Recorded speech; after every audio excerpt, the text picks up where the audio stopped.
কামরাঙ্গীরচরে এক শিশুকে ধর্ষণের দায়ে যুবকের আমৃত্যু কারাদণ্ড।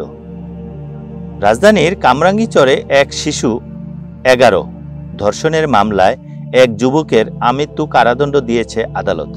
ঢাকার নারী ও শিশু নির্যাতন ট্রাইব্যুনাল 4 এর বিচারক মুন্সি মোহাম্মদ মশিউর রহমান আজ সোমবার এ আদেশ দেন।